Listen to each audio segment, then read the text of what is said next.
Ya, Assalamualaikum warahmatullahi wabarakatuh. Waalaikumsalam. Ya, aku anggaplah jawab galau deh. Nah, jadi kawan-kawan hari ini eh, aku pakai bahasa Indonesia deh kayaknya, biar Indonesia bisa. deh. Ya. Nah, jadi hari ini kita akan bukan belajar sih, aku sharing lah, sharing pengalaman aku soal membuat konten microblog di Instagram aku, sama aku juga akan sharing gimana sih cara ngelihat insight yang ada di Instagram. Dan dari kita ngelihat insight itu bisa jadi patokan kita untuk posting konten-konten berikutnya. Oke, kita next dulu. Jadi sebelum memulai, aku ingin ngajak teman-teman yang ikut untuk tersenyum dulu. Oke, boleh diaktifkan videonya. Oke, tunggu Aku bentar. liatin muka-muka satu-satu dengan senyuman terbaik. Ah, biar terang lah. Asik. Oke, ada yang belum aktifin? Yuk. Coba kita aktifin dulu yuk. Teman-teman. Ah, Nah, kan lemak menunjuk Katong Palembang tuh. iya. Oke, ya. Oke, udah senyum semua. Aku anggap sudah senyum semua karena senyum itu sedekah. Jadi dengan kita bersedekah, insya Allah bisa mendapatkan rezeki juga. Dan bukan hanya rezeki dalam bentuk materi, tapi juga dalam bentuk yang lain, mungkin kesehatan, mungkin juga keluarga yang bahagia, atau mungkin jodoh yang soleh-soleha, amin. Oke, kita Jomblo. next. Nah, ini sebelum kita ke materi, aku juga mau sedikit memperkenalkan diri. Jadi kegiatan aku biasanya itu sebagai brand designer di usahaku sendiri namanya Vector Kades. Di Vector Kades ini desain service, jadi yang ngerjain terutama logo kebanyakan, tapi juga ada desain spanduk juga ada, kartu nama juga ada, gitu macam-macam jenis desain, tapi lebih fokusnya ke desain logo sekarang. Nah, kemudian aku juga bekerja seperti orang pada umumnya gitu ya, kerja kantoran di Tribun Sumsel. Kalau teman-teman yang dari Palembang mungkin tahu Tribun Sumsel itu ya. Jadi Tribun Sumsel itu adalah sebuah media yang satu grup dengan Tribun Network, dan Tribun Network itu adalah satu grup induknya adalah Kompas Gramedia. Kemudian aku juga ngisi seminar sama workshop, biasanya mungkin 1 bulan sekali, atau kalau nggak ada ya libur gitu, nggak ada kegiatan ngisi materi sama seminar sama workshop. Kemudian di sini, nah ini poin keempat, ini yang akan aku bagikan, yaitu aku sharing pengetahuan soal desain di Vector Kades di Instagram.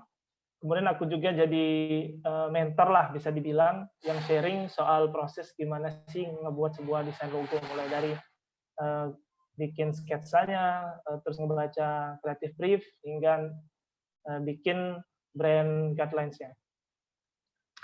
Oke, kita langsung ke materi kalau gitu. Jadi pengertian microblog adalah sebuah konten pendek yang sengaja dirancang singkat agar bisa memunculkan interaksi yang cepat.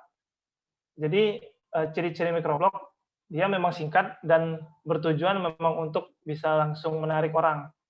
Jadi sebisa mungkin ketika kita nanti bikin konten microblog, konten-kontennya ya nggak usah bertele-tele, nggak usah ada pembukaan, apa maksudnya nggak perlu pakai bahasa-bahasa yang tinggi-tinggi banget, tapi kita pakai bahasa-bahasa yang memang dimengerti banyak orang, atau niche yang memang kita tuju.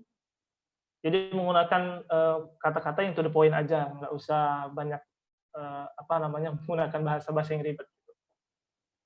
Jadi sehingga dengan menggunakan bahasa atau cara atau nge-layout dari microblog kita itu bisa mendatangkan interaksi yang juga cepat gitu.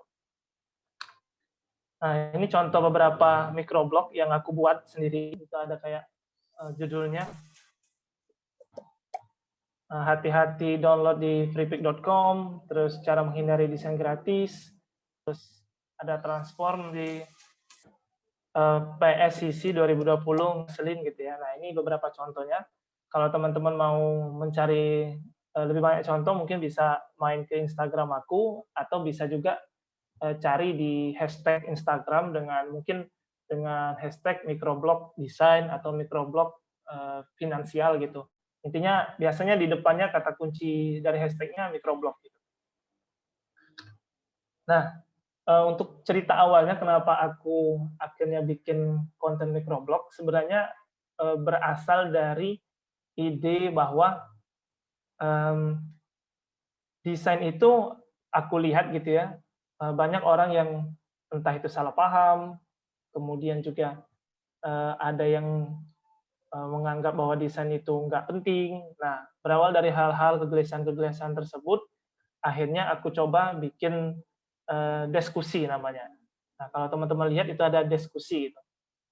Nah, diskusi ini aku bikin fungsinya untuk menjawab pertanyaan-pertanyaan dari teman-teman yang dari DM, sama juga membahas hal-hal yang menurut aku penting untuk dibahas, misalkan kayak cara negosiasi dan klien gitu kan. Ini cikal bakal dari microblog yang aku buat sekarang. Jadi dulu namanya diskusi.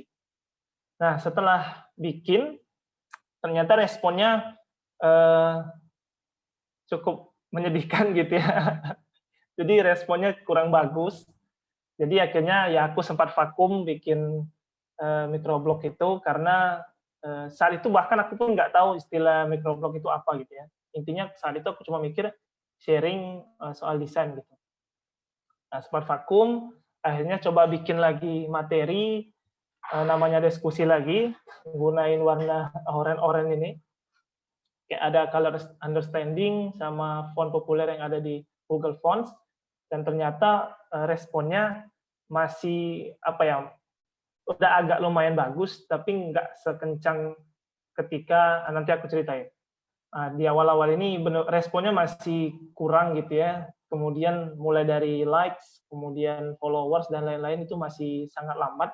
Aku nggak tahu kenapa saat itu responnya kecil gitu ya.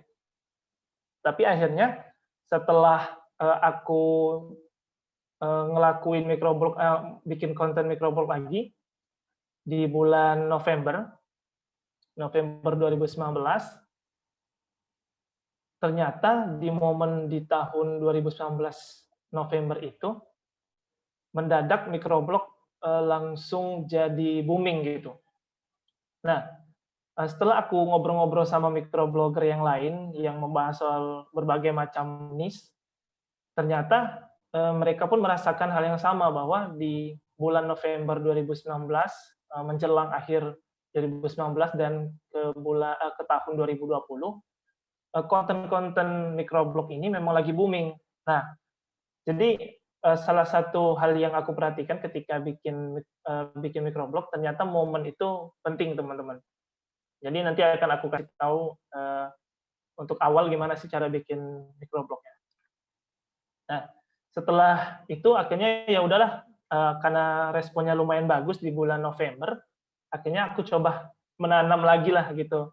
Karena ngelihat, wah ini lumayan nih, ternyata followers, likes dan lain-lain, trafiknya lumayan. Akhirnya dengan ngelihat ada trafik yang bagus, akhirnya aku terus menanam dan akhirnya bisa memetik buahnya ketika aku bikin postingan kombinasi font yang berjodoh. Jadi itu menurut aku saat itu benar-benar tinggi sekali menurut aku ya, dengan share 363, kemudian orang yang save itu 8 ribuan, like-nya 4 ribuan kan.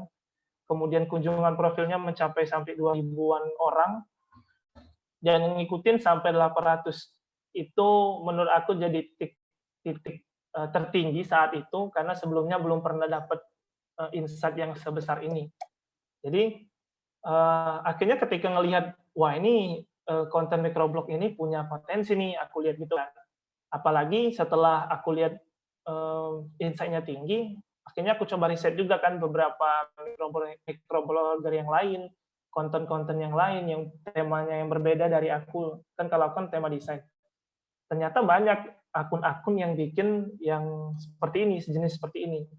Jadi akhirnya karena aku lihat potensinya bagus, aku terus bikin gitu. Nah, setelah ya mungkin sudah 1 tahunan lah dari bulan November ke sekarang, itu kurang lebih udah lebih 1 tahun aku bikin konten microblog. Aku mencatat beberapa manfaat sih yang menurut aku, yang aku kerasa banget ya setelah aku bikin microblog ini. Yang pertama adalah bisa dapat amal jariah. Nah, kenapa amal jariah? Karena kita berbagi ilmu yang insya Allah nanti ilmu-ilmu yang kita bagikan dan bisa bermanfaat kepada orang lain, akhirnya bisa kita bawa hingga kita ke liang lahat gitu ya. Jadi yang pertama menurut aku manfaat yang paling yang insya Allah akan aku dapatkan lah begitu ya, yaitu mendapatkan amal jariah karena kita udah sharing-sharing ilmu gitu. Kemudian yang kedua adalah teman. Ini jangan terlalu fokus juga sama foto monyetnya gitu ya. Ini hanya penghias aja. Jadi ini yang kedua adalah mendapatkan banyak teman. Karena ternyata banyak sekali teman-teman itu yang dari Aceh, ada juga dari Surabaya, ada yang dari Semarang, yang ternyata mereka pun bikin konten-konten microblog juga. Jadi akhirnya dengan banyaknya teman-teman kenal dari luar kota gitu, jadi aku bisa mendapatkan banyak insight lah dari teman-teman yang lain karena mereka dari luar kota kan. Jadi kita bisa dapat info-info, oh ternyata di Surabaya lagi rame apa nih, atau sekarang di Indonesia lagi rame apa nih, kayak kira-kira bisa dibikin konten apa ya gitu. Akhirnya jadi bisa diskusi bareng gitu soal microblog ini. Kemudian yang ketiga, ya ini membangun personal branding. Jadi ketika kita bikin konten, itu secara tidak langsung lah begitu, membuat orang menjadi nge-frame diri kita itu, oh si Anu itu bisa ngedesain ya, bisa bikin tutorial ya, oh ternyata dia bisa bikin desain logo ya. Nah itu sesuai dengan niche kita masing-masing. Misal kita ingin dikenal sebagai logo designer misalkan, berarti konten microblog kita itu nggak akan jauh-jauh tuh sama masalah-masalah kayak desain logo, terus kenapa logo itu mahal, atau teori milih warna untuk untuk desain logo, kemudian mungkin bisa ciri-ciri logo yang baik. Nah, itu konten-konten yang bisa kita bahas yang akhirnya ngebentuk branding personal kita. Jadi ketika personal branding kita udah kebentuk, insya Allah bisa mendatangkan ya seperti tadi, bisa klien, bisa mungkin kita dipercaya untuk bikin materi untuk kelas online, atau juga kita bisa ngisi seminar dan macam-macam lah gitu. Nah, dari personal branding akhirnya kita bisa dapat cuan gitu. Jadi ini poin terakhir menurut aku manfaat yang paling belakangan lah. Karena sebelum kita dapat cuan dan tanda kutip gitu, memang kita harus ngebentuk dulu di awal bahwa konten apa yang kita buat gitu kan. Akhirnya personal branding kita kebentuk, baru nanti insya Allah bisa mendapatkan pundi-pundi cuan gitu. Oke, kita next. Nah, mungkin teman-teman tadi kan udah tahu tuh pengertian microblog udah tahu, terus juga cerita aku sedikit lah soal ngemulainya gimana, kemudian manfaat-manfaat dari microblog itu apa sih gitu kan, yang aku rasain secara pribadi ya. Mungkin nanti kalau teman-teman udah bikin microblog, mungkin pengalamannya atau ceritanya akan berbeda gitu. Tapi selama ini 4 poin tadi yang aku rasakan. Nah, jadi pertanyaan sekarang gimana cara mulainya gitu. Nah, setelah aku ingat-ingat dan aku catat gitu ya, ada poin-poin yang aku buat sebelum ketika aku membuat microblog ini. Tapi sebelum bikin, kita coba sepakati dulu, karena ini konteksnya adalah Instagram. Di Instagram ini kan salah satu sosial media yang cukup besar gitu ya. Jadi ini kita coba sepakati dulu bahwa sosial media adalah tempat bersosial yang menggunakannya adalah manusia. Jadi ini menurut aku jadi fondasi yang bagus ketika kita bikin konten. Jadi kita bikinlah konten yang untuk manusia gitu. Jangan bikin konten untuk robot atau untuk apa gitu ya. Intinya kita bikin konten ya untuk manusia. Jadi mulai dari bahasa, kemudian juga tulisannya menggunakan bahasa manusia gitu. Jadi untuk ngomentari juga, misalkan ada yang berkomentar di postingan kita pakai bahasa, cara ya orang manusia pada umumnya gitu. Jadi kita coba sepakati dulu untuk soal sosial media itu ya tempat untuk bersosial yang menggunakannya adalah manusia. Nah, kalau teman-teman lihat ini mungkin pertanyaan-pertanyaan yang sering teman-teman lihat lah, kayak apa, siapa, kenapa, kapan, di mana, bagaimana, 5W 1H kan. Nah, ini menurut aku jadi pertanyaan yang tepat untuk teman-teman yang ingin memulai bikin konten microblog. Jadi yang pertama apa? Jadi pertama teman-teman pikirin dulu apa sih yang mau dibikin, apakah temanya mau soal desain, mau soal ekonomi, atau bahasa Inggris, politik, atau mungkin mau temanya misalkan desain yang lebih spesifik, misalkan desain 3D, atau mau desain animasi, atau mau desain apa ya, logo dan lain-lain.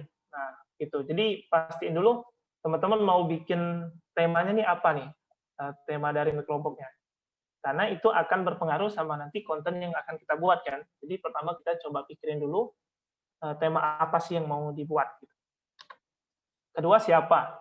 Setelah teman-teman pikirin tema, kedua adalah pikirin siapa nih target audiensnya.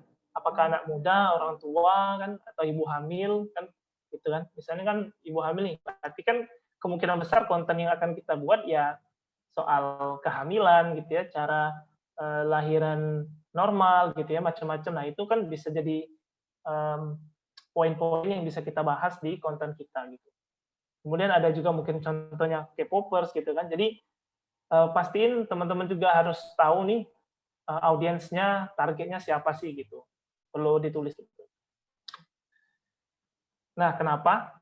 Kemudian yang ketiga, nah kalau aku saat itu menjawab kenapa aku bikin microblog, ya aku ingin meningkatkan apresiasi masyarakat terhadap desainer dengan aku bikin konten bahwa desain itu prosesnya begini, kemudian juga aku ngasih beberapa tutorial-tutorial juga kan. Jadi menurut aku semakin banyak orang tahu soal desain, insya Allah apresiasinya pun akan meningkat. Ini jawaban aku, tinggal teman-teman silakan menjawab sendiri kenapa mau bikin konten ini, konten yang ingin teman-teman buat, misalkan tadi ekonomi misalkan ya. Nah itu harus teman-teman jawab kenapa bikin konten soal ekonomi. Nah gitu. Itu teman-teman sendiri yang bisa menjawab gitu ya. Kemudian kapan? Nah kapan di sini saat itu aku ngelakuin seperti aku cerita di awal tadi bahwa aku coba ngelakuin riset, kemudian aku melihat pasar konten. Jadi seperti yang aku bilang tadi, bahwa ternyata konten microblog ini lagi naik nih, konten soal desain juga lagi booming. Jadi akhirnya ya aku bikin gitu. Nah, sekarang teman-teman kalau mau bikin microblog, nggak masalah menurut aku. Cuman pastiin dulu bahwa tema yang ingin teman-teman buat itu memang lagi apa ya, mungkin banyak penggemar gitu ya, sesuai tadi kan siapa target audience. Jadi pastiin target audiensnya ya memang besar, kemudian teman-teman cari kapan waktu yang tepat untuk bikin kontennya. Jadi misalkan kontennya soal ibu hamil tadi kan, misal. Nah, menjawab kata kapan berarti kita menjawab juga soal waktunya, tanggalnya, harinya. Nah, kita bisa ngeriset tuh bahwa oh ternyata ibu-ibu hamil itu aktifnya bermedia sosial itu di misalkan jam 9 pagi. Berarti ketika kita posting, kita ya bikin postingannya ya di jam-jam yang ibu-ibu hamil aktif gitu. Nah, jadi pertanyaan kapan ini bisa banyak sekali gitu ya jawabannya. Jadi sehingga teman-teman bisa banyak pertimbangan gitu ketika mau posting. Kalau aku sendiri biasanya posting di jam 7 malam, di jam-jam prime time, karena biasanya para desainer itu kan lagi kebanyakan mungkin ada yang istirahat jam segitu kan. Dan berdasarkan insight dari Instagramnya pun aku cek kebanyakan audiens aku itu aktifnya sekitar jam 7 jam 8 gitu yang paling banyak. Jadi aku postingnya jam segitu. Kemudian di mana? Nah, ini juga mempengaruhi teman-teman. Mempengaruhi di mana teman-teman ingin bikin kontennya. Nah, karena microblog itu cukup apa namanya? Cukup boomingnya di Instagram, jadi aku ngambilnya di Instagram. Tapi kalau teman-teman ingin bikin microblog misalkan dalam bentuk video ya, itu bisa mungkin opsinya TikTok. Jadi teman-teman ada video, kemudian menggunakan teks-teks yang sederhana-sederhana, yang singkat-singkat, tapi membahas sesuatu. Nah, itu bisa juga dibikin. Dan pertanyaan di mana ini juga bisa mempengaruhi banyak hal kayak algoritmanya kan, kemudian juga cara gunain hashtag dan lain-lain. Nah, itu kan berpengaruh. Jadi di sini karena aku menggunakan Instagram, jadi di sini aku menjawabnya adalah Instagram. Kemudian bagaimana? Nah, ini pertanyaannya bagaimana sih teman-teman apa namanya mempresentasikan gitu ya microblog teman-teman, apakah dalam bentuk foto atau video, kemudian menggunakan bahasa yang bagaimana, apakah menggunakan bahasa formal, bahasa informal gitu ya, atau menggunakan gaya-gaya bahasa gaul. Nah, itu kan berpengaruh bagaimana cara teman-teman untuk memvisualisasikan, kemudian juga cara menyampaikannya itu bisa mempengaruhinya. Bisa juga mungkin menyisipkan humor. Jadi pastiin teman-teman ketika mau bikin microblog tanya kira-kira bagaimana cara untuk mempublikasinya, untuk memberikan kepada audiens itu gimana sih caranya.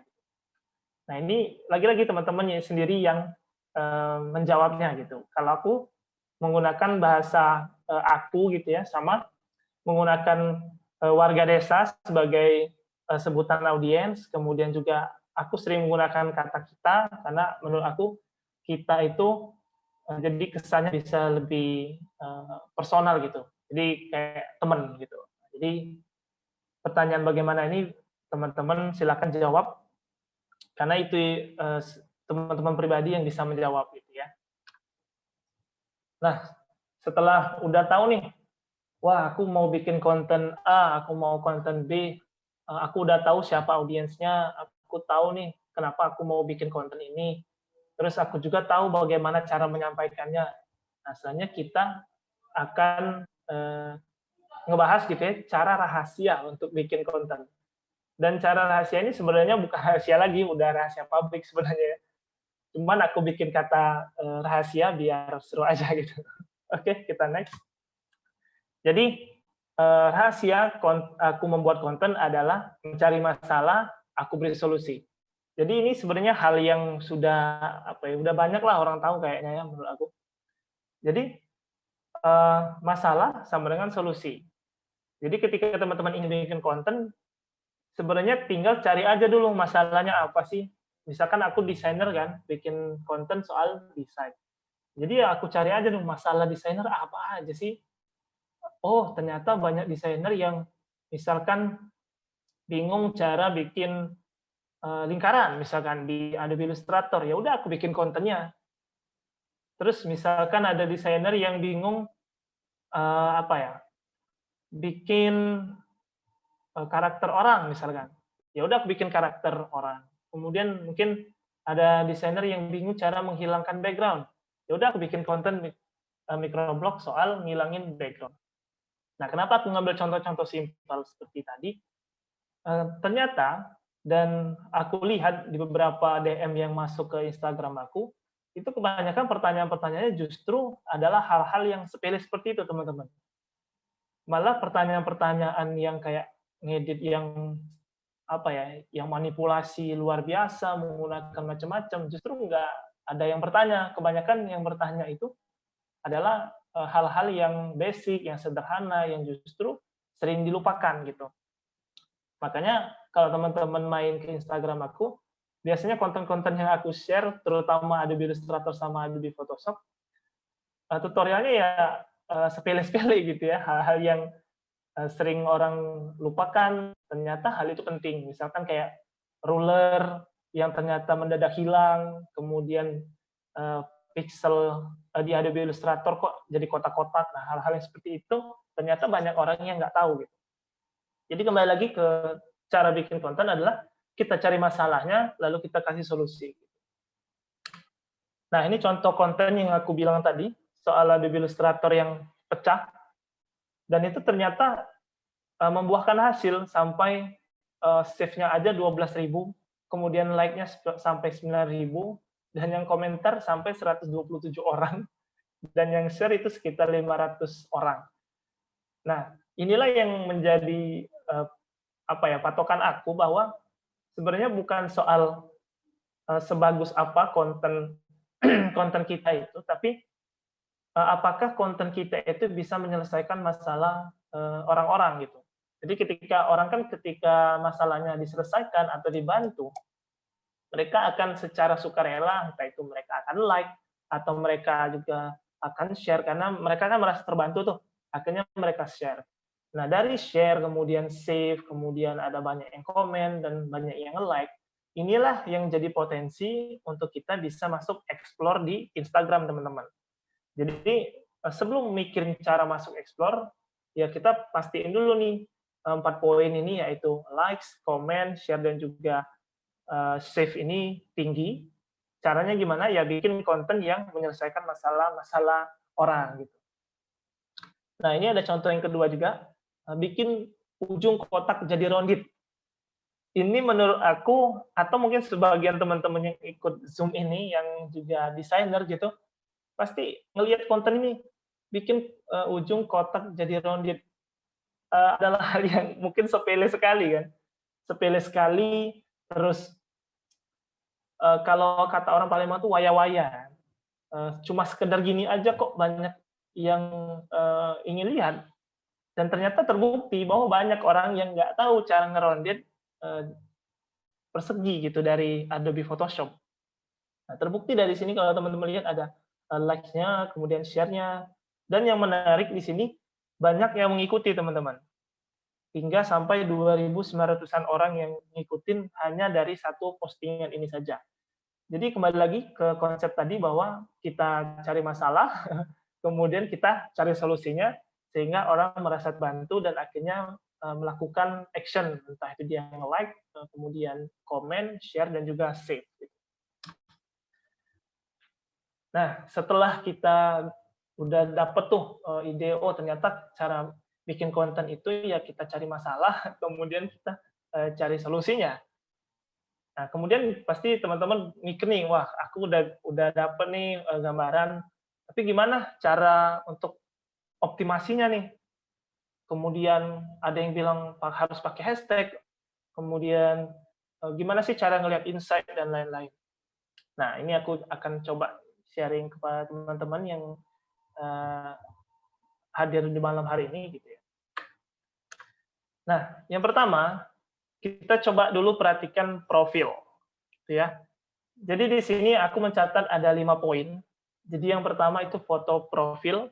Jadi pastiin foto profil teman-teman itu nggak perlu ganteng gitu ya, nggak perlu terlalu wah gimana lah. Yang penting terlihat jelas gitu, atau bisa stand out. Nah, kenapa aku pilih warna kuning?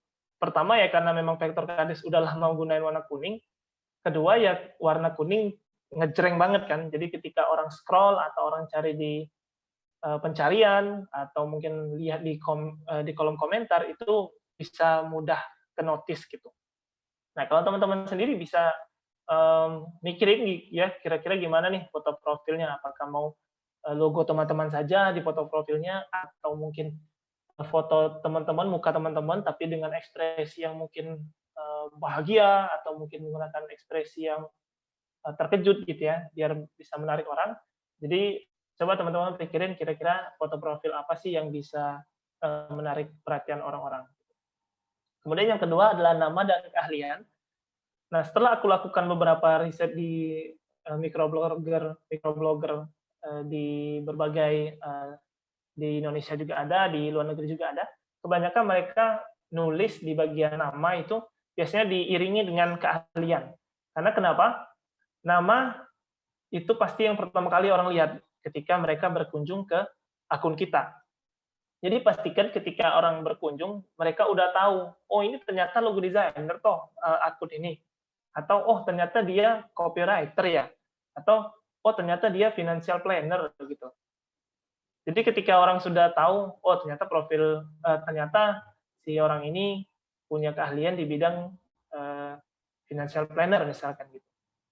Nah, baru lanjut kita ke bagian deskripsinya. Jadi kita jelasin tuh di Instagram kita ngapain sih. Kalau aku di sini nulis soal aku logo dan visual identity design, sama aku sharing knowledge about design.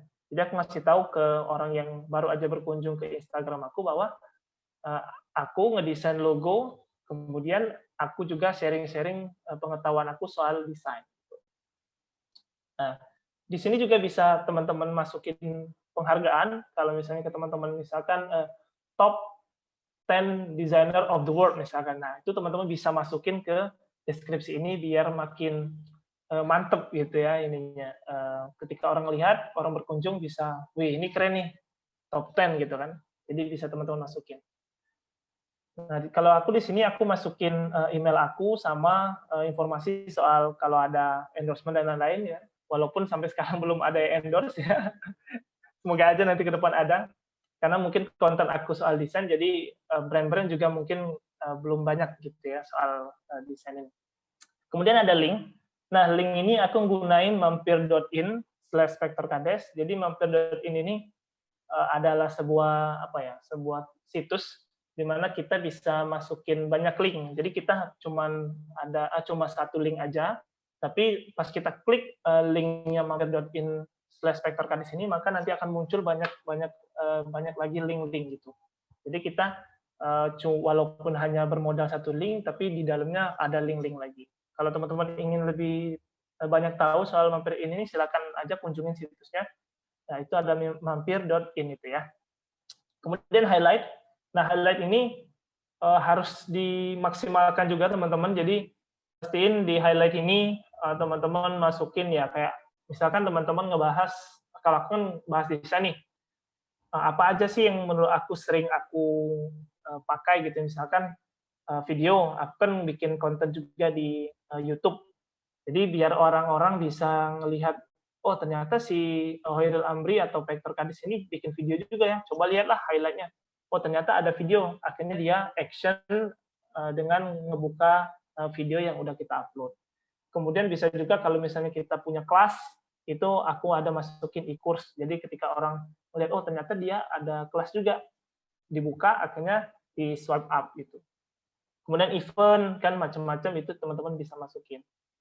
Jadi pastiin teman-teman juga manfaatin fitur highlight ini biar ketika orang berkunjung bisa apa ya, bisa ngelihat oh ternyata nih ada kegiatan-kegiatan apa aja nih di akun ini. Oh ada e-course, ada video, ada event, kemudian macam-macam lah gitu.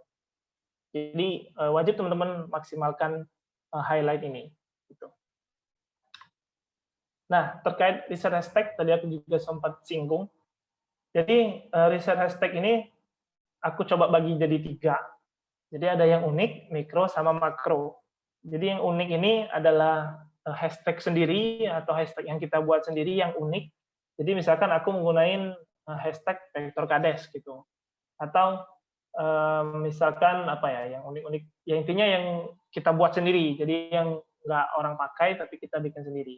Nah, cara mastiin apakah kita orang pertama pakai hashtag itu ya kita tinggal ketik aja di pencarian.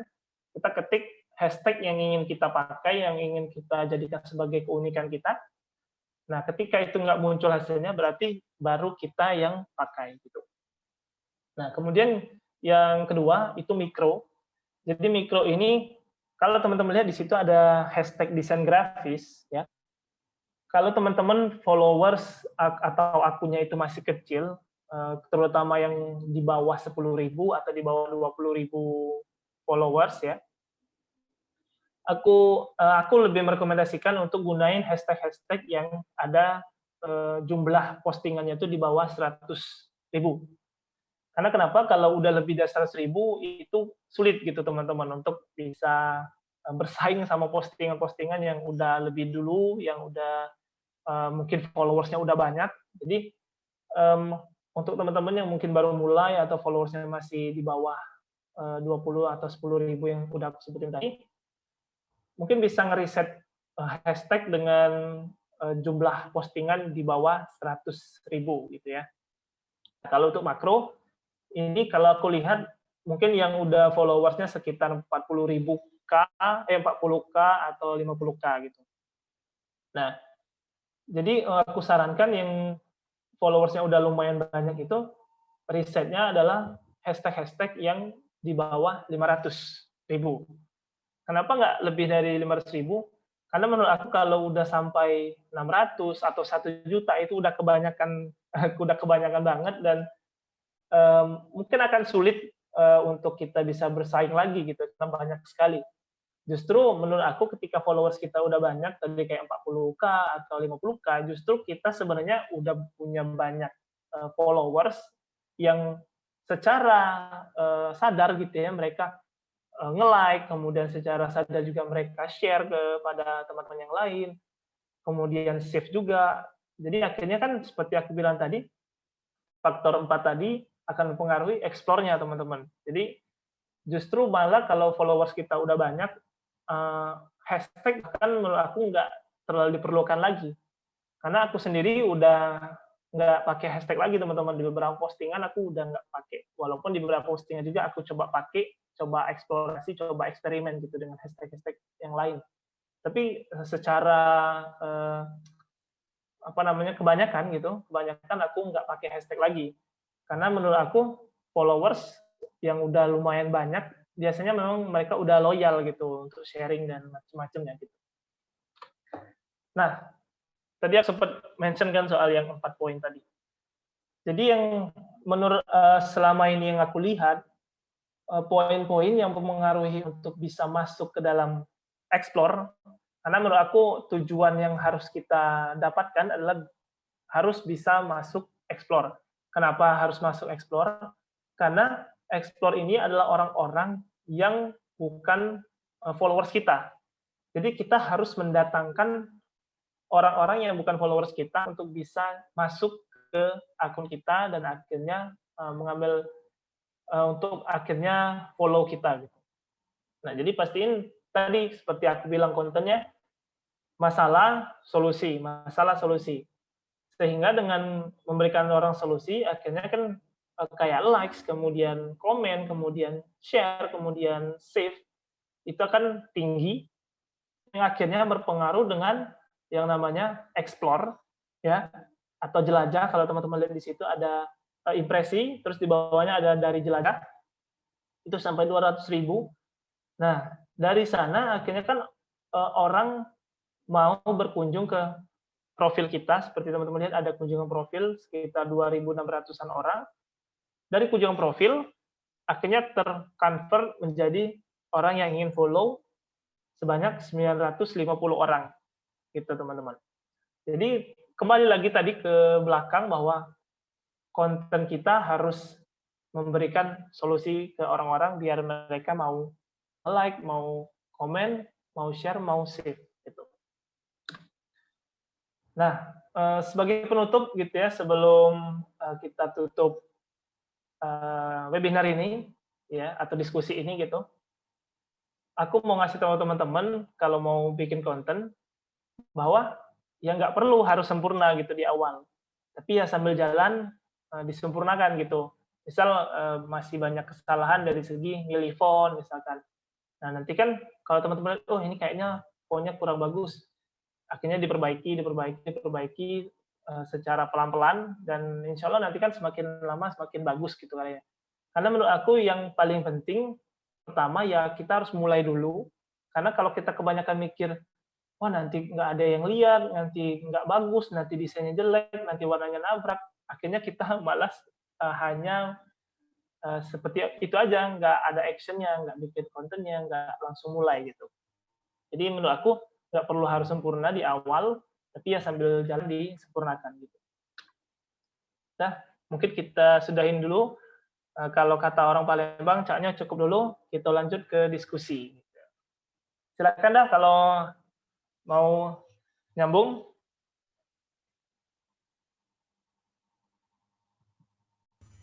Oke, Bro. Oke, ya.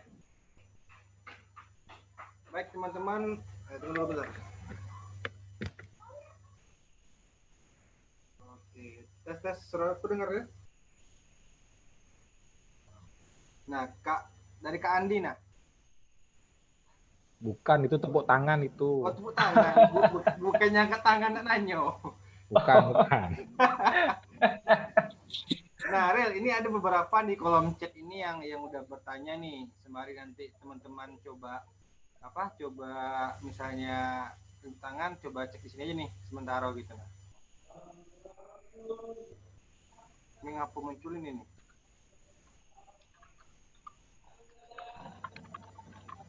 Real, ngapa munculnya meeting topik ini? Halo. Ya, ya. Ya, ya. Nah, coba kau buka di kolom chat Berel. Ini ada yang beberapa pertanyaan nih. Ya. Coba sambil dijelasin Be.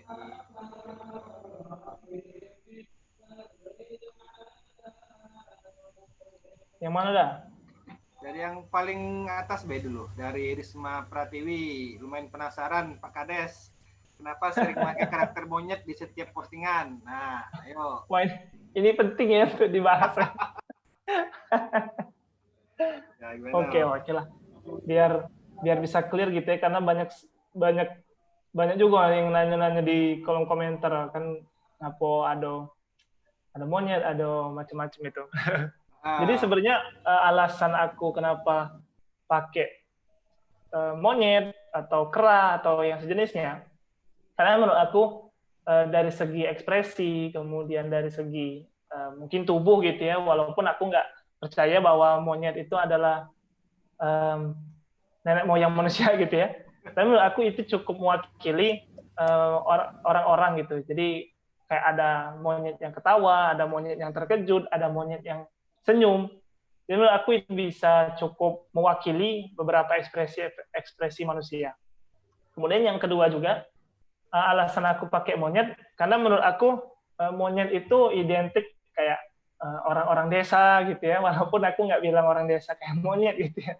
Tapi kayak tinggalnya di hutan atau tinggalnya di pedesaan-pedesaan gitu. Jadi sebenarnya konsep awalnya adalah biar bisa mengekspresikan wajah manusia gitu ya ke dalam bentuk ya kayak monyet gitu. Walaupun ya aku nggak bilang manusia kayak monyet, tapi menurut aku lucu aja sih menggunakan monyet sebagai karakter atau ciri khas postingan kita. Jadi kalau teman-teman juga mau coba pakai karakter yang lain, misalkan mau pakai kucing atau mau pakai apa, ya terserah. Kalau aku pribadi lebih suka pakai monyet ya karena bisa mewakili ekspresi-ekspresi gitu. Jadi kalau ada postingan misalkan hati-hati jangan gunain freepik.com misalnya, kayak tadi kan aku coba share kepada teman-teman. Jadi aku cari tuh ekspresi monyet yang dia ketakutan atau dia yang cemas gitu. Jadi kita nggak pakai ekspresi manusia, tapi kita coba ekspresinya pakai monyet gitu. Itu sih untuk konsep kenapa aku pakai monyet ini gitu. Memang belum pernah aku bahas sih di Instagram, tapi mungkin nanti aku coba bahas. Iya, minimal di sini sudah bisa ada jawabannya gitu kan. Ya, semoga tercerahkan. Oke, yang kedua ini ada dari Muhammad Hanif. Masih menetap di Palembang atau dem keluar kota, Bang? Oh, masih. Masih, ya. Masih cinta Palembang ya. Masih cinta Palembang. Rasa pempeknya. Masih ada cukup ya. Iya. Oke, terus nih ada Gandhi. Kalau buat microblog di WA Story bisa nggak? Aku belum pernah coba sih ya. Cuma kalau pertanyaannya bisa, ya bisa. Cuman menurut aku kalau pakai WA Story itu ya pasti bakal hilang kan kalau misalkan berapa lama sih kalau WA Story, rasanya 24 jam ya rasanya. Oh iya. Jadi menurut aku sangat sayang aja kalau misalkan bikin microblog tapi di WA Story yang malah akhirnya nanti hilang gitu. Jadi mending coba platform yang memang setidaknya bisa dilihat orang lebih lama gitu.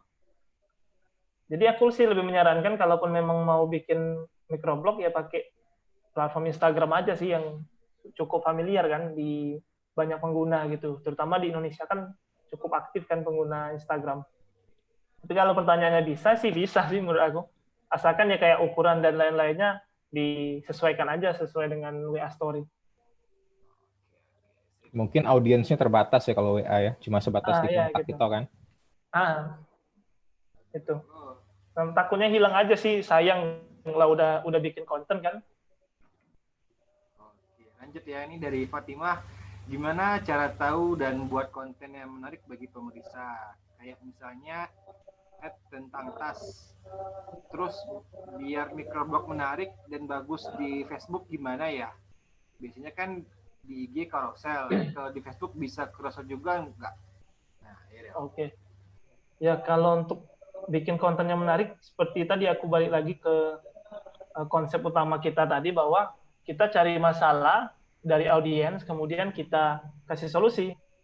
Itu aja sih menurutku poin atau fondasi yang selama ini aku pakai. Jadi aku berlandaskan bahwa setiap aku bikin konten, ya aku cari masalah, ya aku bikin konten. Itu aja sih kalau untuk cari konten yang menarik. Atau bisa masalah kayak beberapa pernah aku bikin meme gitu kan, misalkan desainer yang dia ngelihat responding, terus aku cari tuh meme apa sih yang cocok untuk mengekspresikan desainer yang ngelihat aplikasi yang dia pakai no responding. Ya udah aku cari tuh meme, shock meme gitu kan, ya aku cari. Jadi akhirnya kembali lagi ke kontennya adalah bahwa konten kita tuh memang dari masalah orang kita kasih solusi. Itu sih. Kalau untuk Facebook, aku jujur belum pernah pakai untuk bikin microblog, tapi memang aku biasanya posting di Instagram, sekalian posting ke Facebook. Tapi memang aku lihat di Facebook, terutama di halaman Facebook aku kan, itu untuk insight, kemudian jangkauan dan lain-lainnya itu kecil. Aku nggak tahu apakah aku yang salah gunain hashtag atau mungkin Facebook gunain algoritma lain, aku nggak mempelajari sih. Cuma memang aku lebih fokusnya ke Instagram sekarang. Mungkin kalau misalkan nanti ke depan, kalau memang aku belajar juga soal Facebook gitu ya, untuk algoritma Facebook, mungkin nanti ke depan bisa aku coba share. Tapi kalau untuk sekarang aku belum bisa jawab. Sip. Ini dari dari saya berarti ya. Tools riset yang digunakan biasanya pakai apa aja Pak Kades? Aku jujur malah nggak ada tools khusus sih. Jadi kebanyakan yang aku pakai cuma search di Instagram, terus aku cari hashtag apa sih yang relate sama tema aku, misal desain grafis. Nah, biasanya kan banyak, ada desain grafis Indonesia, desain grafis Jogja, desain grafis Palembang. Nah, itu aku lihat tuh jumlahnya. Seperti aku tadi share kan, aku lihat jumlahnya. Kalau jumlahnya itu nggak terlalu banyak, dengan followers aku yang masih sedikit, aku pakai. Nah, gitu.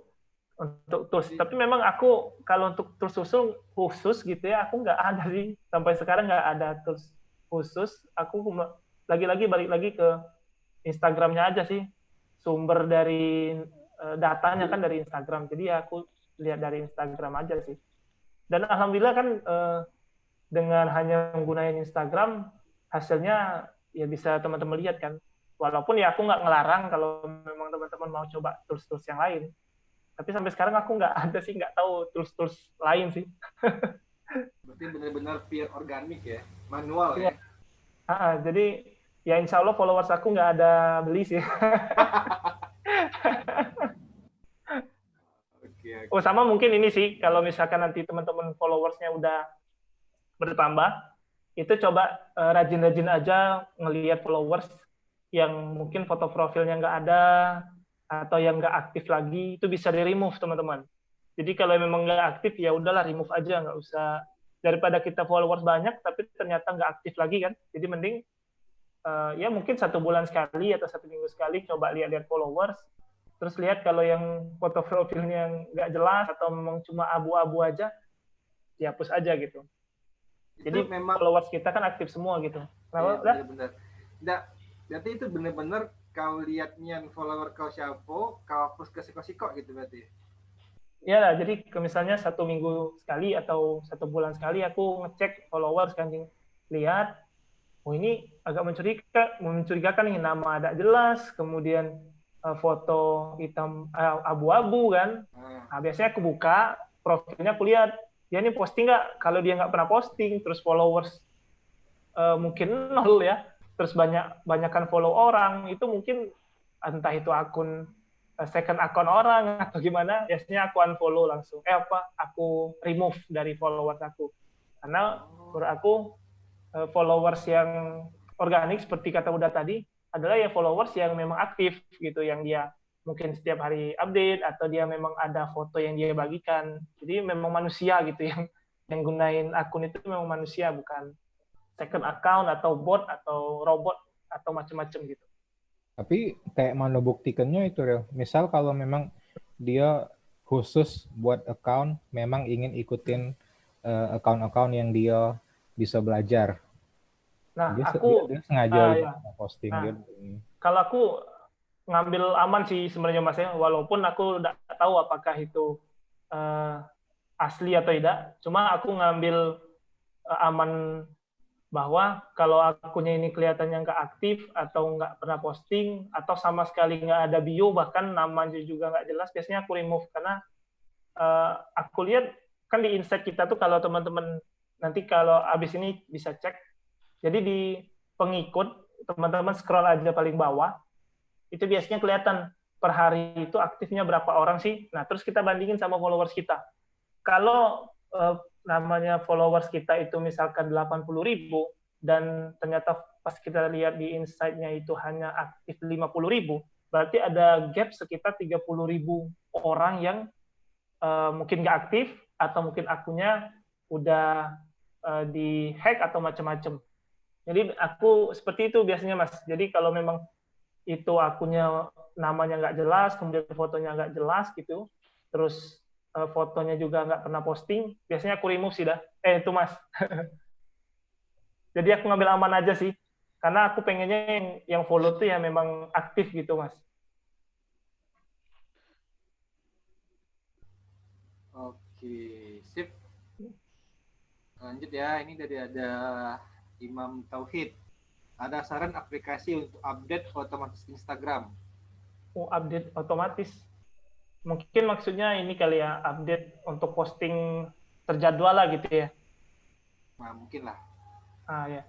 Jadi sebenarnya kalau untuk update Instagram itu sebenarnya dari Facebook udah menyediakan namanya Creator Studio.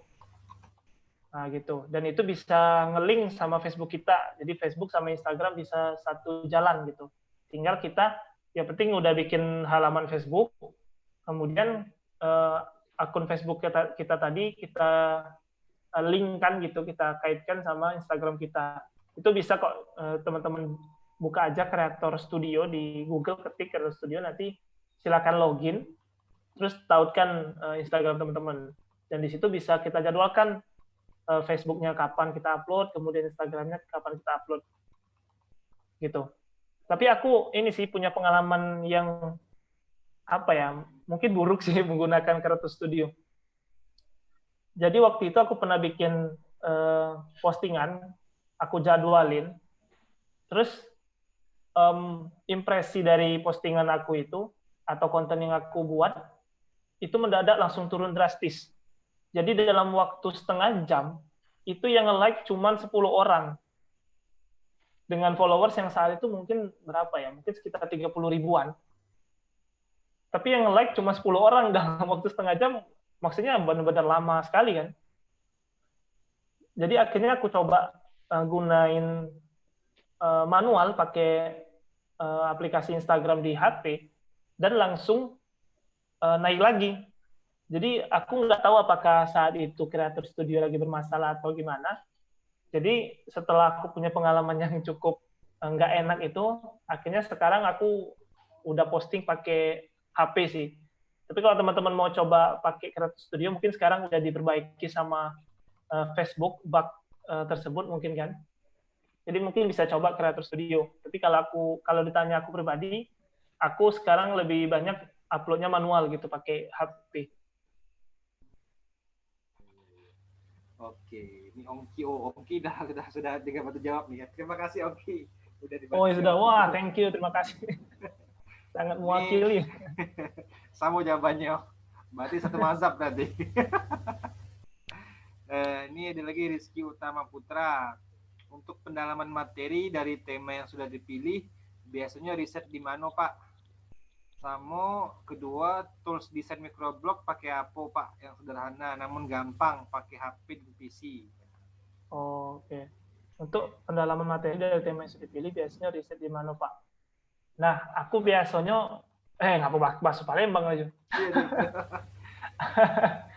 aku biasanya ini namanya pertama kan kita mendalami konten atau materi kita tuh balik lagi seperti tadi nyari masalah sama kita cari solusi. Jadi biasanya aku untuk materi awal kalau memang aku nggak bisa nanya atau nggak bisa nyari riset konten di mana-mana gitu, biasanya aku nanya ke diri sendiri dulu. Kira-kira apa ya yang aku sulit ketika aku ngedesain gitu. Misal aku lagi ngedesain nih, ngerjain sesuatu, terus aku mendadak kaget gitu, nah kok jadi full screen misalkan, mendadak jadi full screen. Kan biasanya kan desain itu tangannya lincah gitu ya, macam-macam. Tekannya kadang salah pencet, macam-macam. Nah, biasanya aku mikir, nah ini kayaknya bisa jadi konten.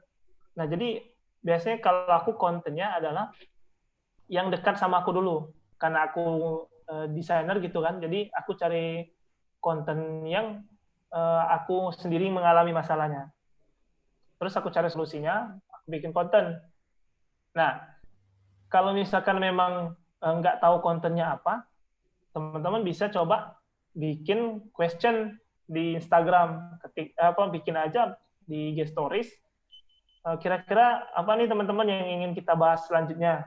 Nah, biasanya kita bisa dapat ide-ide juga tuh dari fitur question di Instagram. Nah, aku juga beberapa kali pernah bikin question. Nah, biasanya kan banyak tuh yang ngomong, Bang, bikin konten tentang AI atau bikin konten tentang Photoshop soal ini.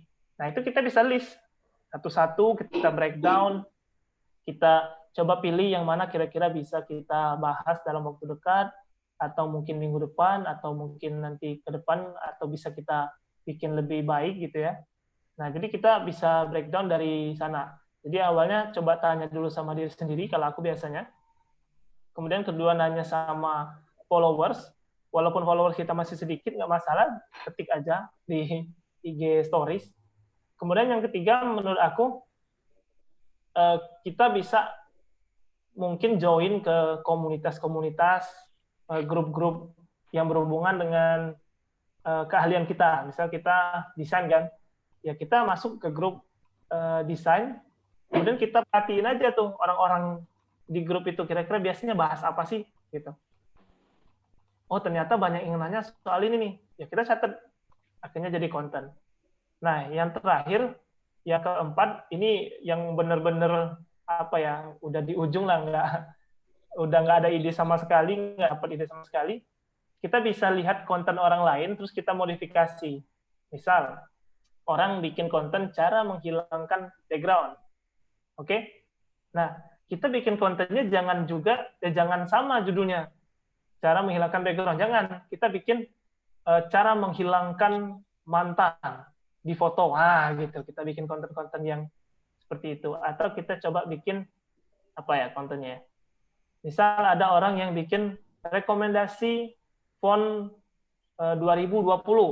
Nah, kita bikin kontennya jangan sama juga judulnya atau isinya. Kita bisa modifikasi.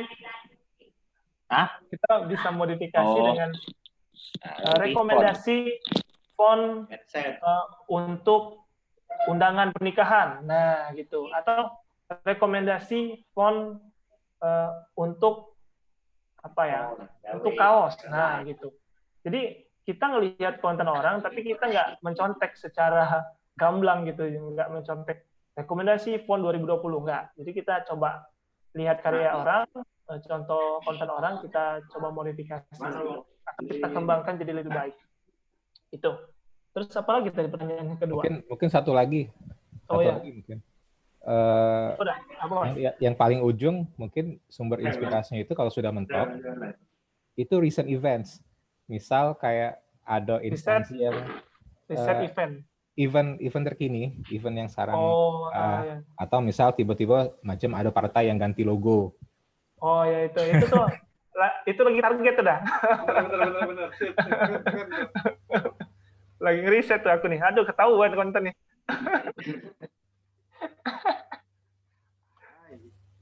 Iya benar-benar yang lagi hot gitu ya Mas ya. Sini tas ibu ongkos ya. Jadi sumber inspirasi kan bisa dari manapun. Benar. Oke, terima kasih Mas Iya. sudah menambahkan dari. Terus apa tadi? Oh, ini tools ya. Itu. Kalau aku pakai Adobe Illustrator sih untuk bikin konten. Tapi kalau HP, aku pernah lihat beberapa konten kreator itu yang pakai Canva, ada yang pakai apa namanya PixArt, ada juga tuh beberapa aku lihat. Tapi memang kebanyakan sekarang orang lagi beralih ke Canva sih. Kalau mau coba bikin konten di HP yang gampang, coba aja Canva sih. Itu, silakan kalau mau coba Canva. Iya, oke. Canva ya. Ini juga Ongki juga tadi juga bantu jawab nih. Pakai juga Pixel Lab satu lagi. Ya. Wih, Rekomendasi sedap. dari Ongki, Canva dan Pixel Lab. Oke. Terus lagi dari segi utama Putra tadi, berarti kita juga harus menyiapkan tema template postingan yang digunakan seterusnya ya. Nah, ini dia. Yang mana dah? Ini berarti setelah kita bikin tadi apa dibikin mencari riset terus kita juga harus menyiapkan tema template postingan untuk selanjutnya ya, atau biasanya ketiga template biasanya kalau Oh sendiri. ya. Nah, sebenarnya ini agak sedikit apa ya, gimana ya? Agak banyak yang pro dan kontra juga soal template desain yang terus berulang kita pakai. Di sisi lain itu bikin desain kita atau tampilan apa namanya Instagram kita itu jadi konsisten. Tapi di sisi lain ada juga aku pernah diskusi juga sama teman-teman itu yang bikin konten juga. Ada yang bilang justru kalau kita bikin konten yang dia hanya template-template seperti itu, justru membuat kita nggak kreatif untuk bikin konten konten yang bervariasi di akun kita gitu. Tapi aku balik lagi sih ke konsep utama tadi, bahwa tampilan itu menurut aku adalah poin yang kesekian. Poin yang pertama adalah konten kita itu menyelesaikan masalah atau tidak. Itu sih menurut aku ya. Nah, setelah itu baru tuh kita pikirin apakah mau template-nya tetap seperti itu atau template-nya yang berubah-ubah. Tapi kalau aku sih lebih menyarankan pakai template yang konsisten aja sih. Jadi orang kan bisa mengenali, oh warna dari vektor Kades itu ternyata kuning. Jadi akhirnya kan lama-lama orang jadi nempel gitu sama warna yang biasa kita pakai, font yang biasa kita pakai, layout yang biasa kita pakai, atau karakter seperti tadi aku pakai monyet gitu ya. Nah, jadi menurut aku mending pakai yang konsisten aja sih menurut aku. Tapi kalaupun memang mau coba kombinasi, misalkan aku sempat coba kemarin ada kombinasinya putih hitam gitu. Atau teman-teman kalau mau pun memang ingin kombinasi lain, misalkan posting microblog warna hitam, putih, terus yang ketiga itu karya gitu. Nah itu bisa juga coba apa namanya kombinasi seperti itu, kalaupun memang nggak mau benar-benar sama semua kan tampilannya. Tapi ya, kalau aku pribadi lebih condong ke untuk bikin desainnya konsisten aja sama semua gitu. Yang penting kontennya yang menyelesaikan masalah tadi. Menurut aku itu sih. Oke, siap. Kemudian dari Charlie M, guys. Charlie Wih, Charlie, ST12 nih. Iya, S11 kayaknya nih. Gampang bertanya Om. Satu, microblog sama carousel sama apa beda ya Om? Terus satu page yang ideal itu cak mana Om? Minimal harus pakai 3 jenis font kah? Pakai 2 gambar atau mah itu nah. Oh, Oke, coba aku siko dulu deh. Cak ini Om Palembang nih cak ya. Cari Mulyadi lanjut. Coba siko dulu deh. Lanjut ya siap. Jadi setahu aku ya, nggak bahas Palembang nih. Setahu aku, kalau kan microblog tadi kan udah sempat aku bahas bahwa bikin adalah sebuah konten yang memang dibuat, dirancang untuk bikin cepat, singkat, dan bisa meningkatkan interaksi yang cepat juga.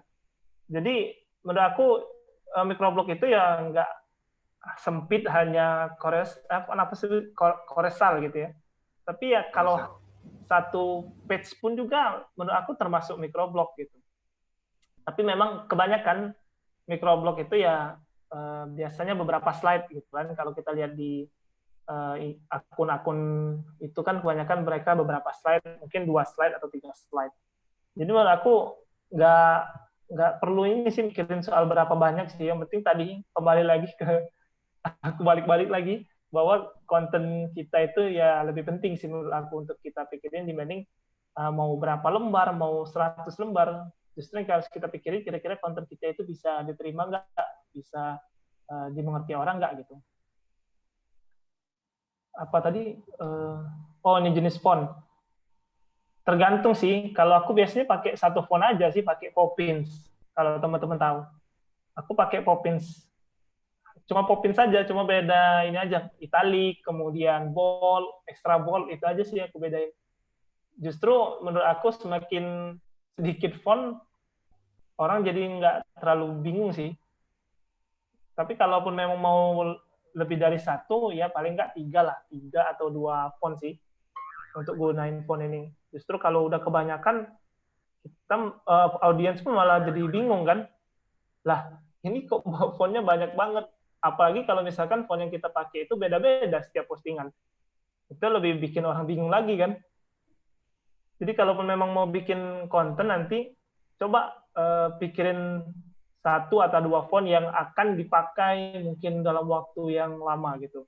Dan pastiin gratis lisensinya, jangan sampai yang ya walaupun itu kan tujuannya personal use ada kan. Cuman menurut aku mending nyari aman dengan gunain font yang emang gratis 100% gitu, yang sepenuhnya gratis yang bisa kita pakai komersil atau yang untuk personal juga. Jadi kita kan nggak deg-degan ketika bikin konten. Oke, yang kedua nih dia nanya, aku langsung ubah ke bahasa Indonesia aja ya. Sekiranya tidak ada spesialisasi, kontennya kalau berubah-ubah kategorinya oke nggak? Nah, itulah kira-kira.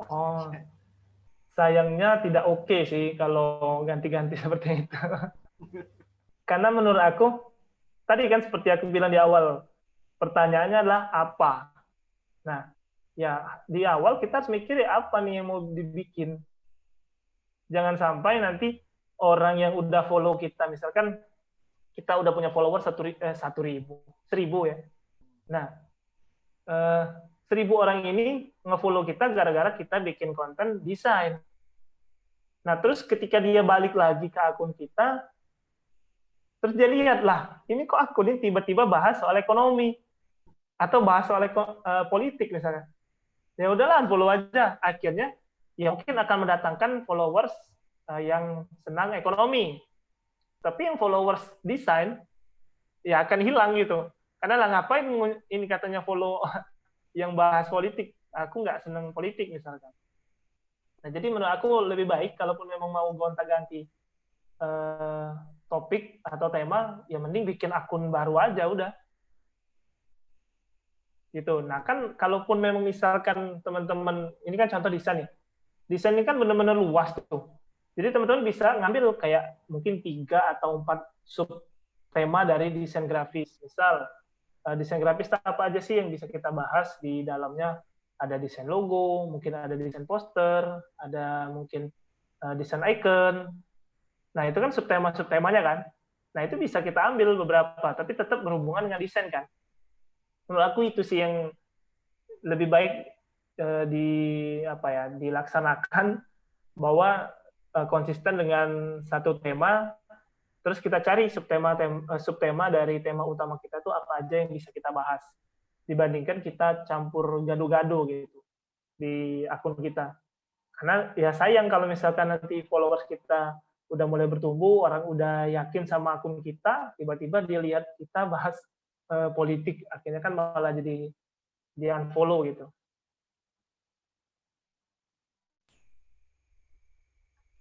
Oke, lanjut ya. Ini ada dari Hersadia Permata. Tes, langsung nggak suaraku? Ya, dengar. Oke, sip. Izin bertanya, bagaimana tips supaya konsisten dalam membuat microblog? Nah, ini dia. Oke. Ya, kalau ngomong konsisten sebenarnya aku belum benar-benar yakin untuk bisa ngomong aku orang yang konsisten ya.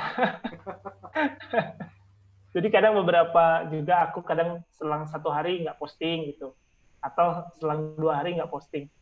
Tapi sebenarnya yang membuat kita konsisten itu menurut aku kita dari awal memang udah ada tujuan utama gitu. Kalau aku tadi kan udah menjawab pertanyaan 5W 1H yang bagian kenapa. Kenapa aku bikin konten di Instagram, kenapa aku bikin konten di microblog? Ya alasannya adalah agar semakin banyak orang yang mengapresiasi desain gitu. Jadi semakin banyak orang yang tahu desain, terus tahu teorinya bagaimana, terus tahu prosesnya bagaimana, ya aku sih yakin insya Allah bisa meningkatkan apresiasinya, entah itu dari segi fee-nya atau bayarannya, atau dari segi juga respect-nya kepada desainer kan. Itu sih menurut aku yang kembali lagi ke tujuan kita tadi. Kalau memang tujuan kita misalkan ingin bikin konten itu untuk dapat cuan, misalkan gitu ya, ya berarti kita harus ingat-ingat, wah aku nih harus dapat cuan, berarti aku di awal ini harus bikin konten konsisten. Nah, jadi kita harus terus bikin konten sehingga nanti bisa mendatangkan cuan tadi. Walaupun di awal aku, seperti aku bilang tadi, aku nggak kepikiran juga akan bisa dapat cuan atau dapat hal-hal yang lain kayak ngisi seminar dan lain-lain, aku nggak sempat kepikiran juga. Gitu sih. Jadi balik lagi ke tujuan sih. Coba siapa tadi yang nanya? Sadia Permata. Ya, coba sebelum bikin konten, coba jawab 5 pertanyaan 5W1H tadi. Terus bagian kenapanya tadi, kenapa bikin microblog, itu coba tanya tujuannya apa sih gitu. Jadi ketika udah tahu tujuannya, insya Allah bisa membuat Helsa dia bisa semangat lagi gitu, bisa konsisten lagi. Aku kasih tambahan ya mungkin ya.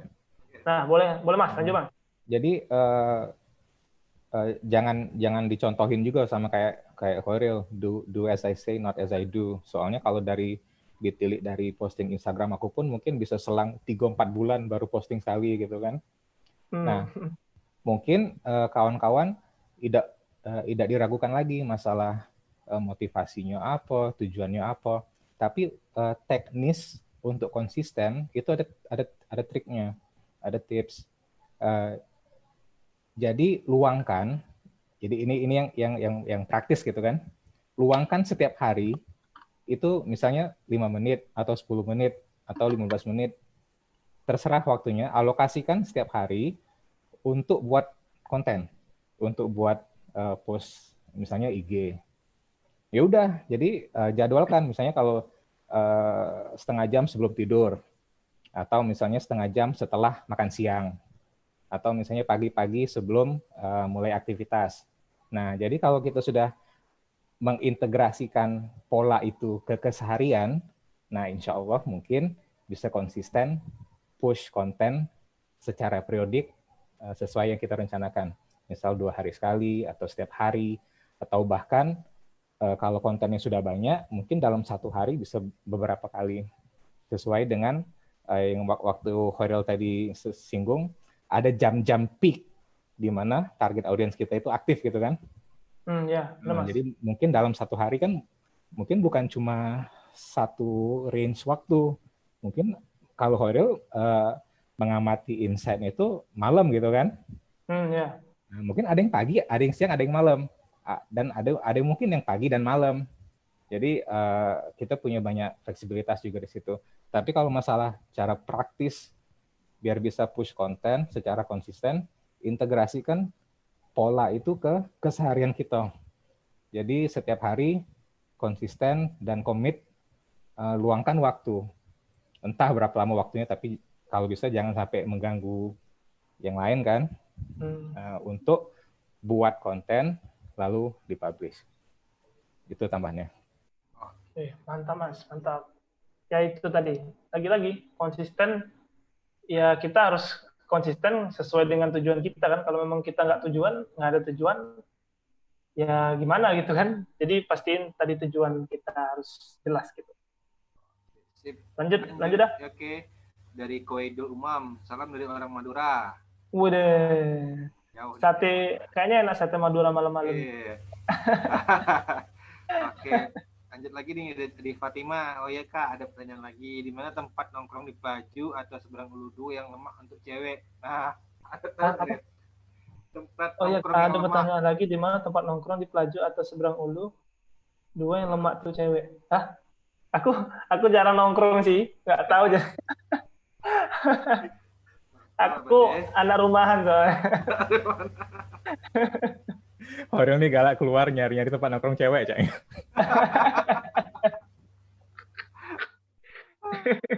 Oke, lanjut ya. Bang, aku Hidayat dari Tangerang. Izin bertanya, aku kuliah jurusan SI semester 6 yang didominasi membuat program. Namun aku untuk sekarang mulai senang melakukan sesuatu di bidang desain. Nah, aku melihat konten Abang jadi ingin membuat microblog. Kira-kira kiat-kiat untuk pemula apa, Bang? Ya itulah intinya webinar ini. Ya, jadi sebenarnya udah dijawab sih tadi. Nanti nggak tahu aku nanti coba mungkin ketinggalan sih Hidayatullah ini ya kali ya. Tadi sempat ketinggalan. Nanti aku coba diskusikan sama panitia kita yang satu orang udah yang mungkin nanti kita coba ambil rekamannya, terus nanti akan aku coba upload di YouTube aku, nanti insya Allah bisa aku share dan si Hidayatullah bisa nonton dari awal. Intinya kita udah bahas tuh soal caranya gimana, awalnya gimana, nyari idenya gimana, terus sampai ke riset hashtagnya macam gimana, itu udah kita jelasin tadi. Nanti insya Allah Hidayatullah stay tune aja di Instagram aku gitu ya. Ini dari Koidul tadi, semangat Bang, manjada wajada, siap. Boleh, siap. Terus dari Hidayatullah tadi, siap Bang, namun ada beberapa rekanku ada yang mencibir Bang, agak dilema sih, jurusan apa, belajarnya apa. Oh, biasalah itu ya. Nah problem Bang, hidup Abang sendiri kok, baik Bang. Nah, ini kayaknya malah cicet ya, malah cicet udah. Izin buat Pak Kades, makasih banyak, baik terima kasih Bang. Oke, sip, mungkin kalau yang dari bertanya mungkin udah cukup mungkin kalau yang di grup chat ya. Mungkin boleh ini sebagai closing statement lah dari Khairil. Kalau lagi yang ingin bertanya atau masih ada nih yang ingin bertanya? Masih. Oh iya, boleh. Monggo. Langsung aja mungkin sambil ngobrol gitu ya. Iya, untuk ngobrol banyak itu. Mungkin mancing-mancing diskusi dikit ya. Okay. Jadi dari yang Khairil bicarakan dari awal webinar ini tentang apa tadi 4WH itu ya.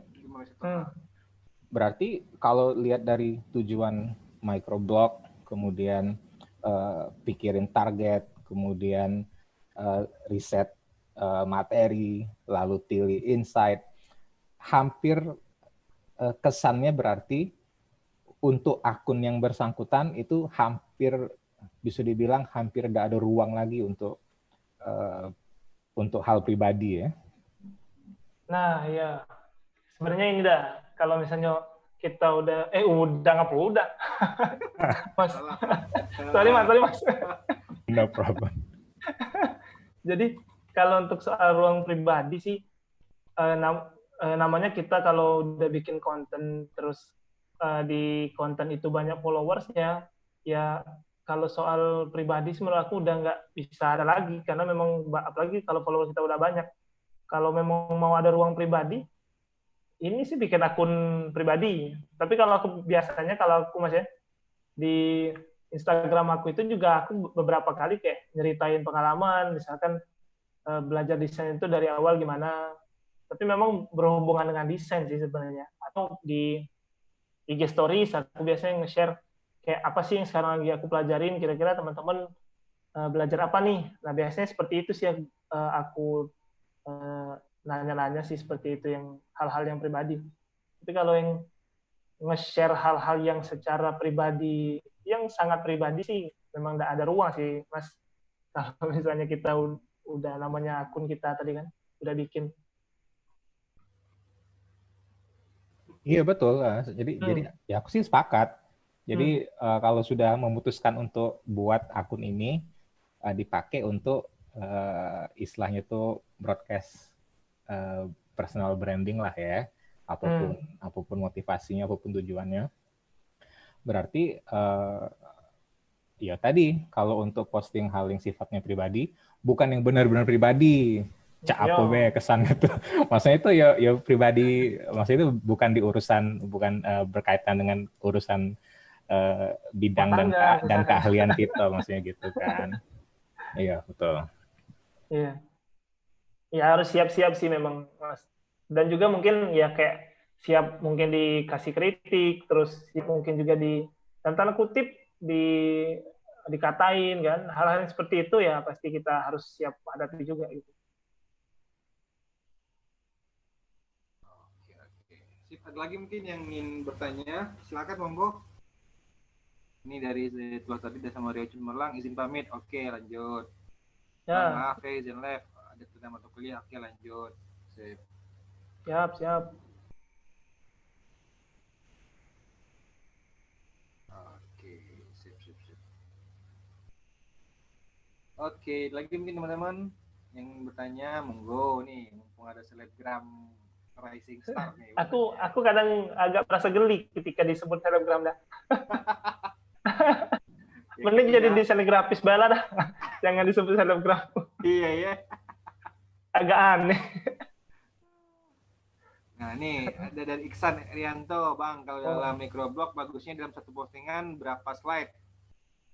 Oh, kalau bagusnya justru sebenarnya menurut aku maksimalkan aja sampai 10 halaman, slide. Karena kan maksimal 10 slide kan. Jadi menurut aku kalau disediain 10 ya maksimalkan 10. Entah itu, kalau aku biasanya di slide terakhir itu kan kadang ada promosinya gitu kan. Atau di endingnya itu ada nginfoin bahwa jangan lupa follow kalau misalnya kamu suka konten-konten soal desain grafis. Karena aku akan share setiap hari misalkan gitu. Intinya sih manfaatin aja sih sampai 10 postingan kalau aku. Maksimalin 10 gitu ya. Iya. Oke, lanjut. Ada lagi mungkin yang ingin bertanya? Ongki mungkin? Lagi nyatet kayaknya. Iya. Ya oke, lagi nyatet ini kan. Pertanyaan apa nih yang ditanya? Mungkin satu lagi ya, ngomentarin yang tadi Khairil kan bilang konten yang dibuat di akun Vektor Kades itu tampak sepele, tapi ternyata laris gitu kan. Ya. Ternyata banyak peminat. Jadi lalu di bawahnya itu ya pada akhirnya itu bilang kita tidak perlu cari konten yang rumit, yang kalau ini khusus maksudnya kalau untuk topik desain kan tidak perlu cari konten yang rumit asal kena di audiensnya gitu kan, intinya itu kan. Nah tapi kalau kita lihat akun-akun yang lain juga banyak yang share-nya itu konten yang lebih teknis gitu kan, yang kalau orang bilang T-skill-nya itu lebih dalam lagi di satu bidang. Nah, jadi kalau seandainya kawan-kawan pengen buat konten yang sifatnya mungkin lebih teknis, itu juga ada usernya. Nah, kebenaran kalau yang untuk yang Vektor Kades buat, kebanyakan usernya istilahnya itu menghargai tips-tips yang singkat, yang praktis, yang tadi Khairil bilang, yang kadang kayaknya kita lupa gitu kan, kalau ada cara ini, cara itu, yang dalam sehari-harinya itu praktis, bermanfaat untuk para desainer mungkin yang baru mulai atau yang sedang bangun gitu kan. Nah, tapi kalau untuk ya spektrum user kan bukan cuma di situ kan. Ada juga yang user-user yang memang pengen cari tips-tips yang lebih dalam misalnya, atau yang lebih teknis. Dan itu juga ada audiens. Jadi yang penting balik ke macam yang Khairil bilang tadi, kita tahu target audiens kita. Kalau memang saat ini Vektor Kades target audiensnya itu desainer yang konten yang mereka suka itu yang seperti itu. Ya, itu yang konsisten kita buat. Tapi seandainya kalau kita pengen buat dalam konteks menentukan memutuskan dari awal aku bikin microblog dengan konten apa sih, AutoCAD misalnya gitu kan, atau 3D, atau editing video, atau yang kompleks sekalipun, misalnya macam ya kedokteran atau hukum atau politik, asal kita konsisten di satu topik itu, seberapapun dalam atau dasar bahan materi yang kita share, kan akan ngumpul sendiri kan usernya itu sesuai dengan topik yang kita bagikan gitu kan. Kita set akun ini range skill-nya itu untuk user segini gitu kan. Jadi bukan berarti nantinya kawan-kawan kalau pengen buat konten ya harus bikin konten yang simple itu juga, ya tidak juga gitu kan intinya tuh. Jadi asal kontennya itu topiknya itu sama dan ya ngerti ya maksudnya itu ya, range skill yang diatur untuk audiensnya itu konsisten gitu kan, selalu sama. Jadi usernya tuh mungkin user base-nya beda-beda tapi masing-masing bisa sama-sama besar gitu lah. Ya, nah aku namanya juga Mas ya. Nah jadi tadi kembali ke konten tadi. Jadi ketika teman-teman mungkin tadi kan di awal kan coba tema apa sih yang mau dibikin. Lagi-lagi seperti aku bilang tadi bahwa ya udah bikin aja dulu konten sambil jalan, sambil disempurnakan. Nanti kan insight dari Instagram kita itu akan pelan-pelan memuncul apa yang nunjukin bahwa ternyata user itu senangnya yang seperti apa, kemudian mereka itu pengennya yang seperti apa, kemudian postingan apa sih yang itu ternyata bisa naik di explore, terus postingan apa sih yang ternyata banyak yang save, banyak yang share. Nah nanti kan itu teman-teman coba pelajarin. Terus di bagian insight pun sebenarnya ada tuh untuk informasi soal usia. Nah jadi teman-teman lihat aja tuh di sana di insight-nya ada informasi soal usia. Menurut aku itu bisa jadi patokan juga. Jadi ketika teman-teman lihat, oh ternyata banyak kan usia followers akunya adalah anak-anak SMA, misalkan di usia anak SMA. Ya berarti mulai dari kontennya, bahasanya, seperti yang pertanyaan bagaimana tadi kan, bahasanya, terus gunain elemen-elemen yang kita gunain itu ya sebisa mungkin dekat dengan anak-anak yang di usia itu. Beberapa aku lihat konten-konten itu yang sekarang kan lagi cukup rame soal 6 dosan ya, startup drama Korea startup. Kalau teman-teman nonton pasti tahulah gitu. Nah itu beberapa akun itu sering kayak mengait-ngaitkan konten soal startup itu ke dalam konten mereka. Jadi ada yang bahas soal saham, akhirnya mereka bahas di bagian siapa namanya? Aku lupa sih, yang ada pemain satu lagi yang investor itu. Akhirnya dia ngebahas soal investornya. Kemudian aku beberapa kali sempat lihat juga ada yang konten microblogger soal desain, dia ngebahas soal mengganti warna baju dari salah satu karakter di drama Korea itu. Kemudian ada juga yang cara ganti background dari salah satu pemain dari drama Korea tersebut. Jadi bisa jadi salah satu seperti Mas Andi bilang penambahan tadi, bahwa konten kita juga bisa bahas soal hal-hal yang lagi hype atau yang lagi hot atau lagi panas sekarang dibahas. Terus kita coba linkkan ke materi kita, akhirnya bisa kita publish jadi konten kita di Instagram.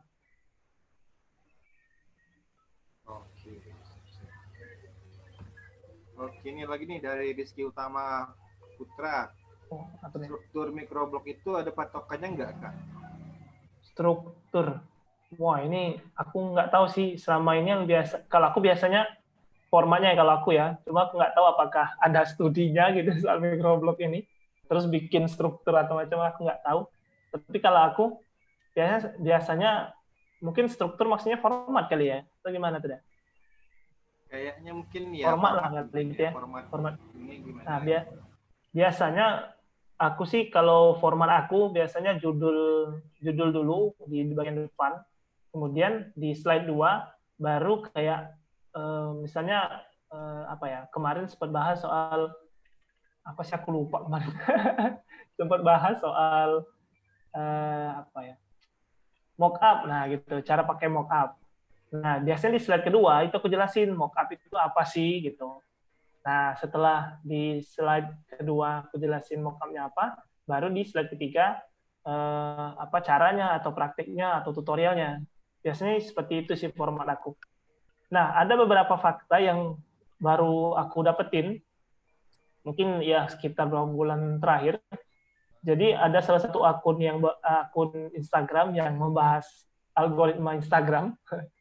Jadi dia ngeriset, terus dia menganalisa bahwa ternyata ketika audiens itu, followers kita itu ngelihat postingan kita di berandanya, terus dia ngelihat kan, terus dia scroll, nggak nge-like, nggak ngapa-ngapain, cuma scroll aja.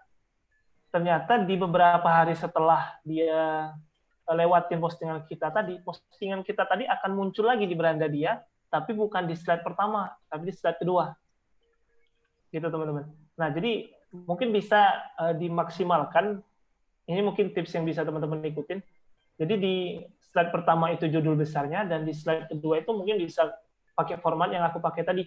Mungkin pengertian dari apa yang kita bahas, atau garis apa ya, kan di judul garis besar, nah di bagian slide kedua itu bisa kita lebih kerucutkan gitu, karena ternyata di slide 2 itu bisa muncul lagi di beranda orang.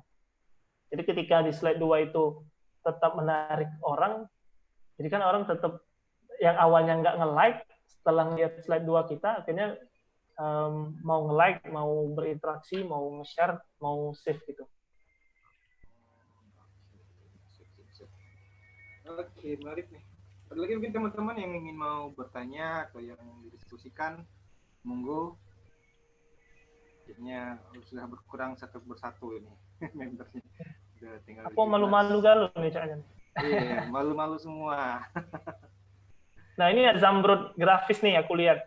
Nah. Ini salah satu teman microblogger desain juga nih. Satu gitu ya? grup ada. Iya. Ini diem aja nih dia nih. Pantau ya. Oh ini dibales dah. Halo, hehe. Ini kece-kece nih postingannya si Zamrud grafis ini. Kalau teman-teman mau kepo, coba aja kepoin. Di ini ya. Di Instagram ya, namanya itu. Zamrud grafis itu. Oke. Dia pantau aja nih. Hehehe. Oke, Bang Zamrud. Next mungkin nanti Bang Zamrud nih yang coba kita ajak ngisi di teman-teman di kelas Palembang ya. Ya, nanti aku lobby udah ya. Oke, siap. Nah, ini dari Kak Andi baru ngirim tentang AIDA ya. Attention, Interest, Research, Action. Mungkin bisa sedikit dijelaskan Kak Andi tentang AIDA ini apa sih gitu. Oh, itu follow up yang struktur ini tadi, mungkin bagian dari struktur carousel yang dia bilang efektif untuk dipakai. Jadi yang A itu kategori judulnya itu yang attention grabbing, yang buat orang ingin masuk ke dalam gitu kan. Nah, dibangun, diakhiri dengan action yang di ujung.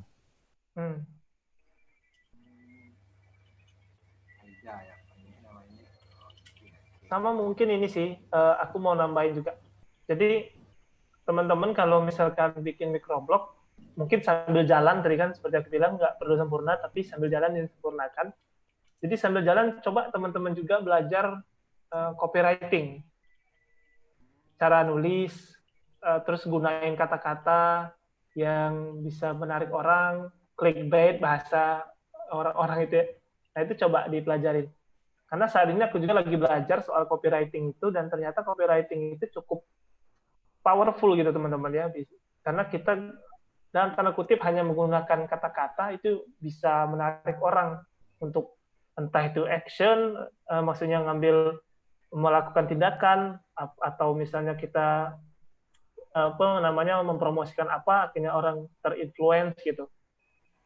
Mungkin bisa coba nambah ilmunya di bagian copywriting, karena menurut aku itu sangat membantu sih ketika kita mau bikin konten. Coba kita ajak siapa yang mau berbagi ya tentang copywriting. Ya, soal copywriting dah.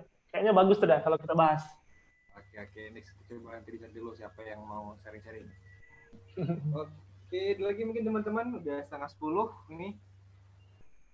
9:39 nih jam saya. Ada lagi yang ingin bertanya mungkin? Kalau cukup mungkin dari Koiril mungkin bisa sedikit closing statement ya Ariel ya. Ini kita nanti kita coba foto bersama ya walaupun udah banyak yang live ya. Apa ya. Monggo Ariel kalau ada sedikit. Ya, ini closing statement ini selalu ditanya gitu. Jadi sebenarnya kalau untuk closing statement aku kembali lagi ke tadi bahwa nggak perlu harus sempurna di awal, yang penting sambil jalan nanti disempurnakan. Nah, itu aja dah. Oke, siap. Mungkin teman-teman mungkin bisa ini gitu ya, kita mungkin bisa foto bareng ya, mungkin bisa dibuka dulu kameranya. Monggo jangan malu-malu ya. Nah, kelihatan semua nih, kita masih on semua ya. Nih Okta nih kayaknya perlu nanti nih kita todong nih tentang jurus-jurus bagi jurus lainnya nih. Jurus apa dah? Oke, coba kita screenshot ya foto ya. Satu, gimana gayanya Riel? Coba Riel, diarahkan Riel. Gini aja Riel ya. Oke, satu. Pakai love. Oh, love aja. Cukup ya. Boleh juga nih. Oke, 1, 2, 3. Oke. Sip. Oke, mantap. Mantap. Oke, thanks. Makasih teman-teman udah hadir, udah menyempatkan waktu. Aku senang sekali. Tadi sempat 30-an orang dari ya. Ya, 30 orang tadi. Iya. Mantap jiwa emang. Main rame nih di tengah malam minggu ya, malam minggu yang cerah minggu. Kayaknya. Yang cerah. Yang cerah sepertinya. Iya, sepertinya ya. Oke, mungkin asli kita tutup dengan lafaz hamdalah ya, semua teman-teman yang sudah join. Thanks juga buat Koiril yang bisa berbagi sharing-sharing tentang microblog, bagaimana ya Koiril ini termasuk yang merintis dari nol ya Riel ya. Dari nol, sebenarnya dari 4.000 sih dah. Dari 4.000 ya mulainya ya. Ya, 4.000-an. 80.000 ya dalam waktu setahun ya lebih kurang ya. Ya, sudah lebih 1 tahun. Sudah 1 tahun ya. Nah, nanti kita coba inilah kita tiru di ya, semoga setelah ini banyak konten kreator atau microblogger khususnya dari kota Pempek kita makin banyak kan, makin menjamur agar kita bisa berbicara lah Palembang kan. Iya, sip. Kayak bentar lagi si Ongki hampir berapa K gitu ya? Hampir 100K. Amin. Oke, teman-teman. Oke, terima kasih teman-teman. Mungkin sekian dari saya selaku tadi host, tapi tadi mendadak mati tadi ya. Oke, assalamualaikum warahmatullahi wabarakatuh. Waalaikumsalam warahmatullahi wabarakatuh. Oke.